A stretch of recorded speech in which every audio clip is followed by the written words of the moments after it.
네, 전국의 가장 뜨거운 현안을 여야 의원 두 분과 이야기 나눠보는 최고의 정치. 오늘도 여야 의원 두 분 나오셨습니다. 더불어민주당 강훈식 의원님 안녕하십니까? 네, 안녕하세요. 예. 국민의힘 송일정 의원님 안녕하십니까? 네, 예. 안녕하십니까? 최경영의 최강시사 유튜브에 검색하시면 실시간 방송 보실 수 있고요. 스마트폰 콩으로 보내시면 무료입니다. 문자 참여는 짧은 문자 50원, 긴 문자 100원이 드는 샵 9730 무료인 콩 어플 또는 유튜브에 의견 보내주시기 바랍니다. 여당 이야기부터 풀어가겠습니다. 이재명 후보 가지고 지난주 지지난주 계속 이야기가 있었는데 황교익 경기관광사 사장 내정자는 지명이 철회가 됐고 그리고 이제 공식 사과를 했습니다. 쿠팡과 관련해서도 쿠팡 화재 관련해서도 당시 현장에 좀 늦게 갔다 미안하다 이 사과했는데 이 일단락 된 걸로는 보이는데 야당에서는 그렇게 생각은 안 하시겠죠? 그러면요 지금 예. 물론 여당의 1등의 주자이기 때문에 공세가 세질 거예요. 예. 그런데 이재명 지사가 그동안 걸어오면서 그 야당에 대한 투쟁을 한 역사들이 있잖아요. 야당과 투쟁을 한 역사. 그렇습니다. 예. 그 당시 이제 저희가 여당이었으니까 아마 그 이야기했던 것들하고 함께 우리가 이것을 되돌아가 보면 지금 이재명 지사의 그런 언행이나 행태가 과연 맞는가 하는 거에 대한 것들을 한번 생각해 봐야 될 것 같아요. 그래서 예. 이 쿠팡의 이 사건은 굉장히 큰 사건이잖아요. 화재 예. 사건이. 그리고 여기에 이 소방관이 순직했단 말이죠. 그런데 이 당시에 보면은 이재명 지사가 전날 6월 16일 날 창원으로 이동을 합니다. 그리고 그 다음 날 그 화재가 발생한 것은 17일 날 5시 30분인데 아침에 새벽에 5시 반에 화재가 났는데 11시에 김경수 지사를 만나지요. 다 대권 때문에 그런 겁니다, 이게. 대권에 생각이 없었으면 여기까지 가서 했겠습니까? 그리고 이제 그 12시 6분에 이 김동식 구조대장이 실종이 되지요. 예. 그리고 18시부터 황교익 씨하고 먹방을 찍지요. 18시 6시부터? 예, 그렇습니다. 그리고 새벽에 1시에 이제 현장에 도착을 하는데 예. 왜 이거를 얘기를 하느냐. 굉장히 큰 사건이잖아요. 자, 그런데 세월호 사건이 났었을 때에 박근혜 대통령을 통해서 의식적인 직무 포기라고 공격을 했거든요. 네. 그리고 다른 일 하고 있었다면 직무 유기 및 업무상 과실치사죄가 성립된다라고 공격을 했거든요. 예. 사람 생명은 똑같습니다. 치사를 하면서 과연 이렇게 할 수 있을까? 이렇기 때문에 지금 이재명 지사의 앞뒤가 맞지 않는 이 부분에 대해서 공격을 받고 있는 것이죠. 예. 일단 일단 세월호까지 이 문제로 가지고 오는 것은 좀 적절하지 않은 논쟁과 쟁점인 것 같고요. 말씀하신 것처럼 그 이천 물류화재의 하루 일정을 취소하고 이제 현장에 늦게 갔어요. 예. 정확하게는. 그래서 그 부분에 대해서 어쨌든 이재명 후보가 빠르게 사과한 건 좀 다행이다 이렇게 생각이 들고요. 오히려 이 문제에 있어서 저는 사실 이런 고민도 좀 듭니다. 실제로 물론 이제 현장 지휘 책임자가 화재의 책임자이긴 한데 경기도지사가 이게 정치인들의 그런 현장 방문이 또 무조건 옳은 거냐 이런 측면들도 사실 한번 생각을 해볼 필요가 있습니다. 즉 바꿔 말하면 그러면 바로 그거 났을 때 즉시 가서 현장을 지휘 책임자는 그렇게 돼 있어요. 그래서 네. 저는 조금 더 나가면 본인은 이제 페이스북에 이재명 후보는 모든 일정을 취소하고 더 빨리 현장을 갔어야지 마땅했다는 지적이 옳다라고 표현을 했습니다만 저는 한 번 더 생각해 보면 저도 성일정 의원님이나 저희도 국회의원이지만 현장을 가거든요. 예. 그러면 한 공무원분들 한 10분 정도가 이렇게 막 보고를 해 주세요. 그렇죠. 판넬도 만드셔야 되고. 그것도 현장 인력인데. 예. 그래서 예. 이제 그런 걸 하고 나면 그게 빨리 가서 그런 거 보고 있는 게 맞는 건지라는 생각은 현장에서 많이 들더라고요. 그래서 오히려 이참에 이런 사회적인 합의 같은 것도 좀 만들 필요가 있겠다. 이런 정도 선이 여기 정도가 가서 현장을 왜냐하면 소방대라든지 이런 긴급 구조대원들의 현장 매뉴얼들은 이미 있습니다. 그래서 예. 만약에 그걸 넘는 범위의 현장에 필요한 요구들이 있다라고 하면 도지사라든지 또는 해당 지자체장이 어떤 결정을 해야 됩니다만 그게 아닌데 빨리 갔어야 되는 건지 그리고 또 그러니까 저는 지금 이재명 지사가 잘했다라는 것이 아니라 앞으로는 우리가 그런 사회적 합의를 만들어나는 계기로 좀 삼았으면 좋겠다. 이런 지점 생각해볼 필요가 있겠다는 생각. 적절한 조치가 없었습니까? 강 의원님 얘기대로 말씀을 하시면 정말로 비난할 수가 없는 것이지요. 아니 세월호도 똑같습니다. 상황은 재난이라고 하는 것은 세월호랑 하면 안 되는 것 같고. 제가 서울조 의원님께 여쭤보고 싶은 게 당시 경기도지사가 적절한 조치가 없었나요? 사례와 관련해서? 그럼 없었던 거죠. 자, 문제는 공직자의 자세예요. 왜 세월호 상황에서 박근혜 대통령이 비난을 받았을까? 그렇잖아요. 박 대통령이 할 일이 없었습니다. 해상인데 뭘 알겠습니까? 아무것도 할 일이 없었어요. 단지 빨리 조치를 하고 구조하고 뭐 이것밖에 할 수가 없었을 거예요.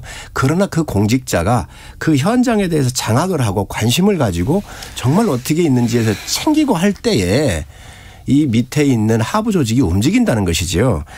여기에 이 사건 또한 구조대장이 실종이 됐는데 아니 경기관광공사에 내장했던 황교익 씨하고 희희낙낙거리면서 먹방 찍고 있었습니다. 이걸 국민이 받아들일 수 있습니까?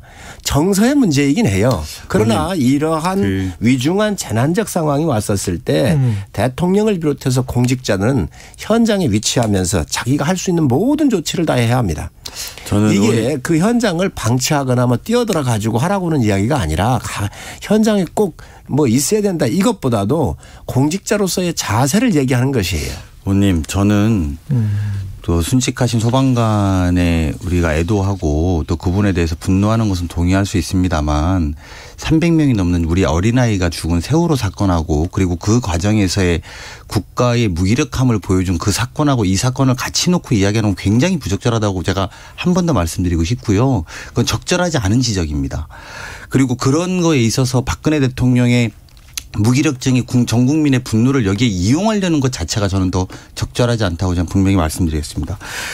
이 문제에 대해서 저는 물론 그 순직하신 소방관이라든지 또 그런 사후에 대해 처리 문제에 대해서 경기도지사가 적절하냐 적절하지 않았냐의 처신에 대한 문제를 지적할 수는 있다고 봅니다. 하지만 우리가 비교할 것이 있고 안 할 것이 있다라고 저는 분명히 말씀드리고 싶다고 다시 한번 말씀드리고요. 그리고 이 문제를 오히려 저는 좀 더 앞으로 우리가 미래를 놓고 생각해 보면 그런 지자체장이 이런 사건과 이런 일들이 발생됐을 때 어디까지 현장 지휘를 어떻게 해야 되는지 사회적 합의를 만들어내는 것이 전 더 미래지향적으로 옳다. 저는 이렇게 생각이 듭니다. 아니 비교를 하지 말라고 얘기하는 것 자체가 어불성설이에요. 왜 그러냐면 세월호 사건이든 재난은 똑같은 겁니다. 바다에서 나오든 육상에서 나오든 사람이 많든 적든 그에 대한 이 공직자의 자세를 국민한테 보여주는 이 일을 추진하고 있는 그 자세를 지적하는 것이지요. 지금 사건을 비교하자고 하는 게 아니잖아요. 육상이든 해상이든 똑같잖아요. 재난에 대해서는. 그러면 그 지사는 그 당시에 책임자는 어찌 해야 되는가. 아니 세월호 사건 났을 때 지금 민주당이 얼마나 공격을 했습니까. 무슨 구슬을 했느니 그 무슨 시술을 했느니 별의별 걸 가지고 공격을 했잖아. 있지도 않았었던 사실을. 문제는 여기에 먹방을 했다고 하는 거예요. 이거는 아니, 그때 지금 대통령이 좀 늦게 일어나신 거는 사실이잖아요. 잘못됐지요. 그렇기 때문에 비난받는 겁니다. 자 그런데 여기에 보고를 받고도 먹방을 하면서 희희낙낙한 것이지요. 이거는 지금 야당의 문제가 아니라 여당 내부에서도 주자들이 제기하는 문제 아닙니까? 그거에 대해서는 분명히 알겠습니다. 이재명 지사가 책임 있게 사과도 늦은 거예요. 이거 여론이 밀리니까 이제 사과를 한 거잖아요. 저는 아주 굉장히 잘못됐다고 생각하는데 강 의원님이야 자당의 후보니까 보호를 하셔야지요. 충분히 그 마음은 이해하지만 알겠습니다. 공직자의 자세로서는 분명히 문제 있다고 생각을 합니다. 두 분 다 그 충청권이어서 이런 그 질문 드리는 게 아주 적절할 것 같은데 지금 관련해서 하태경 후보도 아예 수도 이전을 국민투표하자 이런 이야기를 하고 있고 여당 후보들의 국회 이전이랄지 행정수도 이전은 사실은 굉장히 오래된 이야기인 것 같고요. 어떻게 좀 수렴되는 그런 분위기도 있는 것 같습니다. 충청 지역으로 최소 중간 지점이라면 수도 이전이 아니고 행정수도 이전 정도는 여야가 거의 비슷하게 나오는 지금 상황 아니에요? 후보들이? 어떻게 보세요? 우리 여당이 먼저 하시죠. 두 충청권 의원분들의 생각은 어떠십니까? 제가 보기에 곰곰이 읽어보니까 비슷한 느낌으로 지금 말씀들을 다 하셔서 이게 뭐 당장은 저희가 세종의 국회의사당 두는 문제가 아마 이제 운영위에서 논의가 돼야 될 거예요. 예. 당장은 이게 저는 성일종 의원님은 안 그럴 거라고 봅니다만 국민의힘이 좀 적극적으로 협조해야 된다고 봅니다. 그러니까 즉 바꿔 말하면 세종시 이전 문제가 아직까지 행정수도 완성이라는 문제가 아직까지 논의되는 게 저는 참 지리하다라고 봅니다. 그리고 왜 지리했는지는 국민들이 알 거라고 보고요. 예. 특히 좀 더 나가서 국가균형 발전이라는 측면에서 봤을 때 우리가 그런 정도의 기능 하나를 지역 지방의 주가의 중심에다 옮기자는 것이 이렇게 지난하게 진행되는 것이 좀 오히려 진행되는 것이 문제라고 보고요. 오히려 과감한 이전을 야당도 좀 협조해서 빨리 진행되는 것이 옳다 저는 이렇게 봅니다. 저희는 뭐 이거 분원을 내는 거 반대하지 않습니다. 아, 분명히 말씀을 드리지만 됩니까, 이번에? 자 분명히 말씀을 드리지만 문제는 이 사실 자체가 정치적인 목적을 가지고 시작을 했기 때문에 여러 가지 국민적 동의가 하나로 모아지기는 어려웠잖아요. 네. 그리고 마치 충청도가 말이에요. 세종시를 하나 해주면 충청도민이 마음이 풀리고 표를 얻는다고 생각하는데 저는 그거 굉장히 잘못했다고 생각을 해요.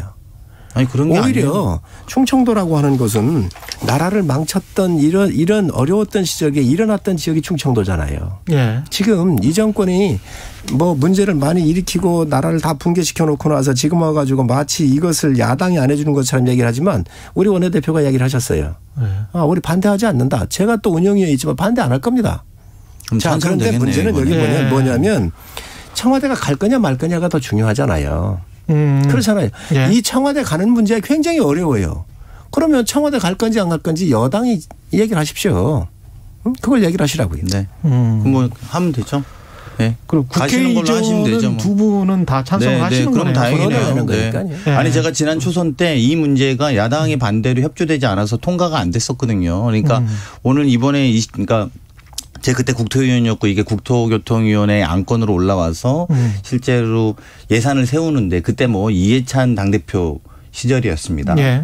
근데 이해찬 예산이다 뭐 당대표 예산이다 이러면서 야당이 반발하고 국회의사당 세우는 예산을 안 세우다가 이게 2, 3년 전에서 오늘 이제 또 운영위에 올라올 텐데요. 예. 뭐 야당이 반대하지 않다니까 그럼 다행스럽게 통과될 거라고 보고요. 예. 말씀대로 저는 뭐 개인적인 생각입니다만 청와대도 옮겨가서 좀 행정부의 기능이 같이 좀 내려가는 것도 향후에 검토해봐야 된다고 생각합니다. 그렇죠. 그렇게 생각하시는 의원들도 많은 것 같고. 네. 수도라고 하는 것은 이제 그 큰 틀에서 봐야지요. 역사성도 봐야 되고 여러 가지를 봐야 되는데 네. 저는 사실 행정수도가 와가지고 충청도에 큰 혜택을 봤을까요? 저는 그 경제적인 효과적인 측면에서는 오히려 예. 큰 국가의 기관들을 지방으로 이전했던 그런 조그만 중소도시들이 혜택이 더 컸을 거라고 보여지고요. 예. 오히려 행정수도가 들어오면서 그 주변에 있는 지역들은 이 중심부로 빨려 들어가면서 피해가 더 커요. 예를 들면 저희 서산이나 태안, 당진 이런 쪽은요. 혜택이 전혀 없습니다.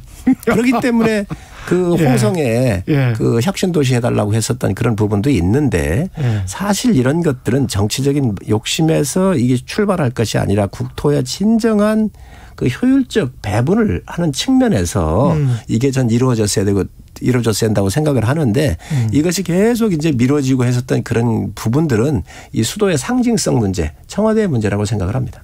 그렇군요. 아니 이제 뭐 이게 청와대의 문제 때문에 미루어졌다라고 하기에는 저희 당은 계속 추진했으니까요. 그건 뭐 진실이 있는 거니까. 그리고 다만 뭐 이제 뭐 서산이나 태안은 좀 더 어려워지셨는지 모르겠습니다만 국가의 기능을 좀 나누는 것은 서울의 과밀 현상 또 여러 가지 너무 서울에 많이 이제 인구의 50%가 다 수도권에 넘기 시작했거든요. 그런 걸 고려하면 저희가 적극적으로 하고 또 다행스러운 건 어쨌든 야당이 반대 안 한다고 하니까 이번에 좀 마무리를 지을 것 같습니다. 국민의힘 이슈로 넘어가 봐야 될 것 같은데요. 일단 그 가장 최근의 이슈는 윤석열 캠프의 민영삼 국민통합특보가 SNS에 이준석 대표를 향해서 대표 사퇴 후에 유승민 캠프로 가서 본인 마음대로 하든지 아니면 대표직 유지하면서 대선 때까지 무건 수행을 하든지 둘 중 하나를 선택해야 된다라고 말했다가 해촉이 됐습니다. 해촉이 됐는데 이거는 아까 똑같은 경우인 것 같아요. 이걸로 이제 논란이 정리가 된 겁니까? 어떻게 보십니까? 뭐 천하의 대권을 놓고 예. 각 캠프들이 경쟁도 하고 여야 간에 또 경쟁을 하고 이렇기 때문에 예. 다소 과한 이야기들이 나올 수 있죠. 또 그 나오는 것을 정상적이라고 보고요. 또 그중에서 실수도 하는 것이 맞다고 생각을 하지만 한 분 한 분이 이야기할 때는 굉장히 신중해야 한다고 생각을 해요. 예. 정말 이번에 민영삼 씨 같은 경우 특보의 이런 그 이야기는 굉장히 당에 도움이 안 되지요. 예. 그리고 아마 윤 총장의 뜻도 아닐 거라고 생각을 하고요. 그런 면에서 분란이 커졌는데 이런 것은 전 뭐 어느 진영이든 상당히 조심을 해야 한다고 생각을 합니다. 이게 뭐 윤석열 후보 측하고 어쨌든 이준석 대표의 갈등 구조는 결과적으로 보면 윤석열 후보가 1등을 안 하는 경우에 문제가 심각해집니다. 그렇군요. 그렇지 않습니까? 예. 이 상황이 보통이 상식적인 상황은 아니에요. 예. 대선 1위 주자와 당대표가 갈등을 계속 겪고 있어서 1등을 하면 문제가 안 되겠지만 예. 1등을 만약에 못하거나 예. 1등의 자리가 흔들리게 된다면 당연히 불공정 경선에 여러 가지 징후들을 요구하고 또 따질 수밖에 없을 거라고 봅니다. 특히 선거가 시작되지도 않았음에도 불구하고 국민통합특보라는 분의 사임을 요구하는 상황까지 가버렸으면 예.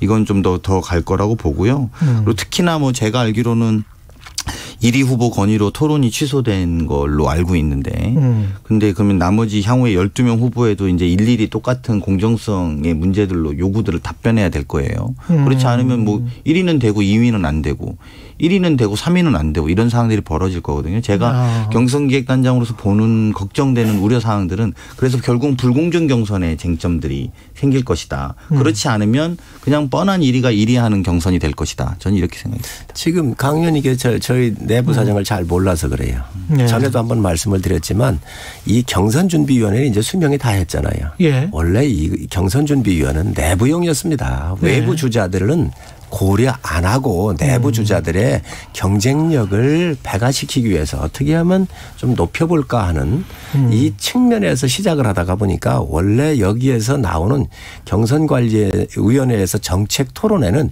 외부 주자들이 대상이 아니었어요. 그런데 네. 그 사이에 일찍 입당을 한 거지요. 그러다 보니 이분들이 참여해야 되느냐 말해야 되느냐. 그래서 저희가 이야기를 분명히 했습니다.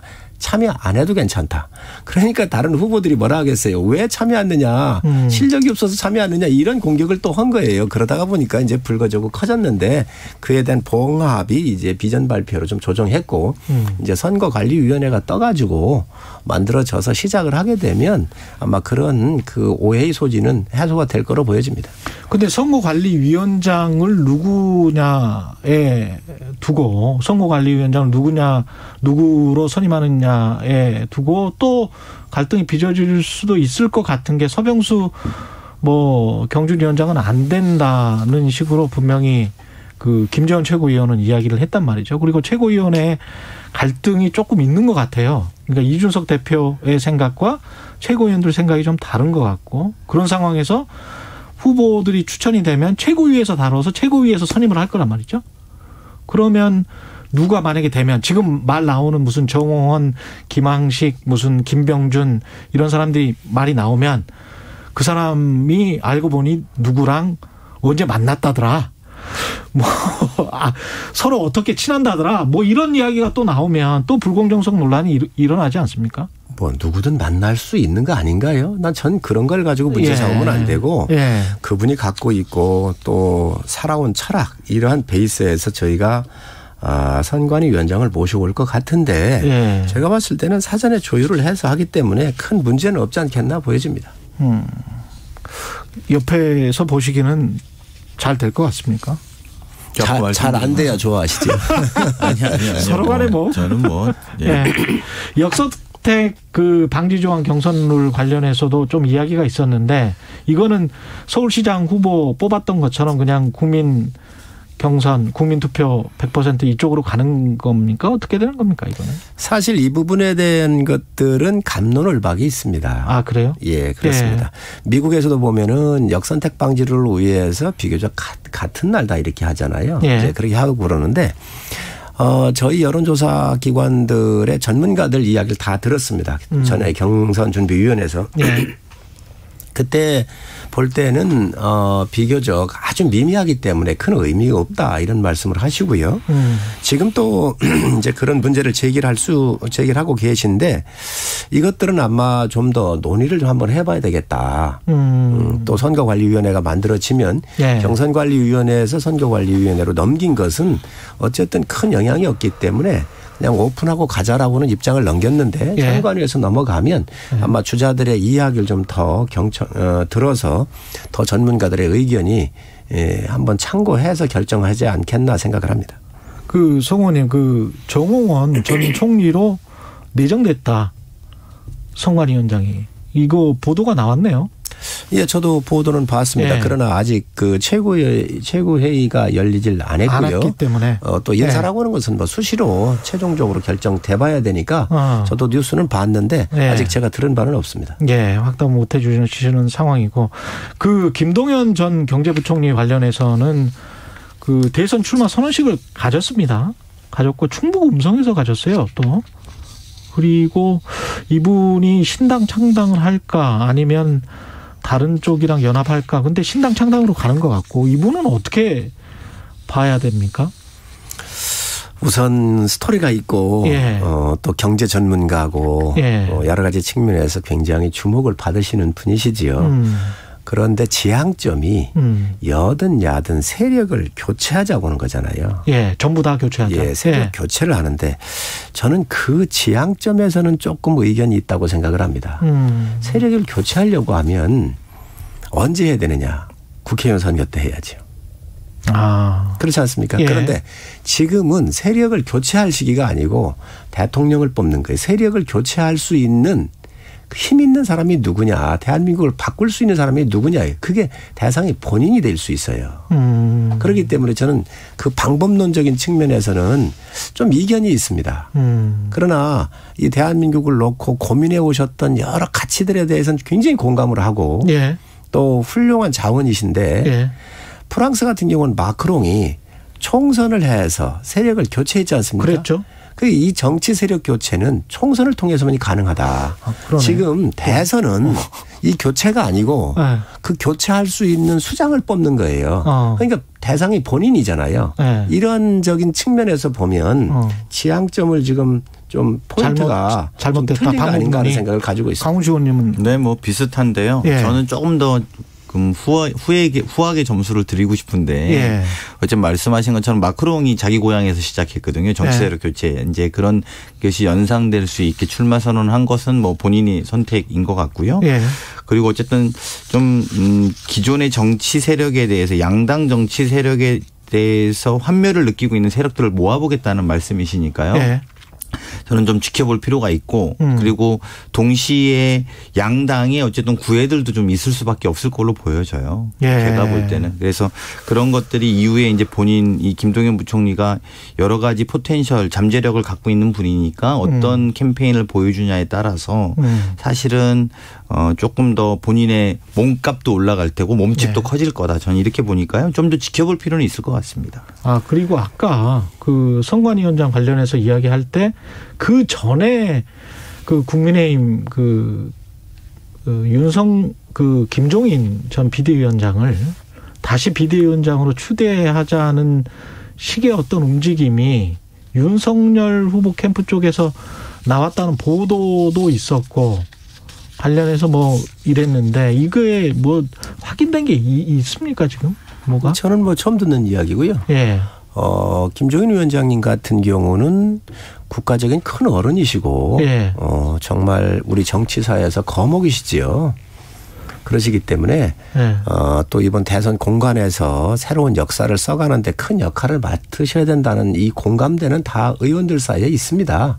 그렇지만 그 시기나 또 전체 야권 전체에 해야 되는 큰 임무에 대해서는 아직 논의된 바가 없거든요. 그래서 향후에 여러 가지 큰 흐름을 보면서 저는 모셔야 된다 이렇게 생각을 합니다. 아마 이준석 대표도 이런 부분들에 대해서는 굉장히 고민을 하고 있을 겁니다. 시기가 문제네. 저게 이제 결국은 지난 주인가요? 김재원 최고위원도 이준석 대표의 이 당내에 어쨌든 윤석열 총장하고 분란이 있은 직후에 김종인 비대위원장을 안 모셔오고 선거하고 싶었는데 모셔와야 될 것 같다 이렇게 이야기하고 예. 또 오늘 성일종 의원님도 모셔와야 된다는 거 보면 이준석 대표 체제가 흔들리는 건 확실해 보여요. 안정감 있게 운영이 되면 모셔올 필요가 없는 거잖아요. 그렇죠. 상식적으로 잘하고 있고 안정감으로 있게 운영되고 있으면 왜 이준석 대표가 있는데 그 위에 상황 정치하는 걸 누가 보나 똑같이 느낄 텐데 그렇죠. 네. 결국은 상황을 모셔오겠다는 거거든요. 당대표는 있는데 당대표가 있는데 비대위원장을 또 모셔온다는 것 자체가 의원들 사이에서 저런 목소리가 나온다는 것 자체가 이미 이준석 대표가 흔들리고 있는 거고 내지는 그래서 지난주에도 유승민 후보가 더 이상 이준석 대표를 흔들지 말라라고 이야기를 한 거거든요. 그래서 저는 어쨌든 저런 모습들 자체가 물론 뭐 모셔와서 도움이 되면 모셔올 수도 있지만 이준석 대표가 안정적으로 운영하고 있는 국면이 아니기 때문에 결국은 이준석 대표 체제의 불안정성 그리고 불공정성을 보여주는 형국으로 갈 수밖에 없을 거라고 저는 봅니다. 야당이 흔들리면 우리 강 의원님이 제일 좋아하실 거예요. 한 1분 정도씩만 남았는데 한 2분 남았습니다. 그 언론중재법 관련해서 각각 1분씩 좀 말씀을 좀 해 주십시오. 본회의 지금 25일에 상정된다고 하는데. 네, 우선 비대위원장이 같은 경우는 뭐 선대위원장이나 이제 그 격에 맞는 거를 모셔온다는 얘기고 야권에 힘이 실리는 거기 때문에 지금 뭐 분란이나 리더십하고는 관련이 없다는 말씀 제가 드리고요. 언론중재법 은 국민들께서 다 알고 계실 겁니다. 정권 유지하려고 안 하면 이거 왜 하겠습니까? 정권 유지용이다. 그렇습니다. 언론인들을 비롯해서 세계 언론 이 연맹에서도 다 반대라고 세계 역사상 유례 없는 일들을 왜 하겠습니까? 저는 민주당이 말이죠. 언론의 자유에 대해서 야당할 때 얼마나 떠들었습니까? 문재인 대통령께서 민주주의는 과거로 되돌아가는 것을 막는 것이 언론이라고 얘기를 하셨거든요. 언론 자유는 누구도 흔들 수 없는 가치라고 얘기를 하셨어요. 그런데 한마디도 안 하고 계세요. 국민들과 언론인 야당이 다 떠들고 있는데. 아니 지금 문제 있습니까? 지금 언론중재위원회 법이 있고 다 구제하는 방법이 있는데 여기에 문제가 있습니까?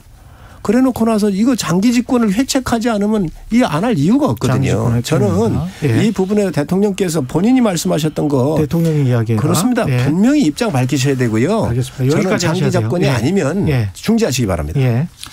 언론에 와서 언론한테 야박한 이야기하기 참 곤란합니다만 또 드릴 말씀을 안 드리는 게 제 입장은 아닌 것 같아서요.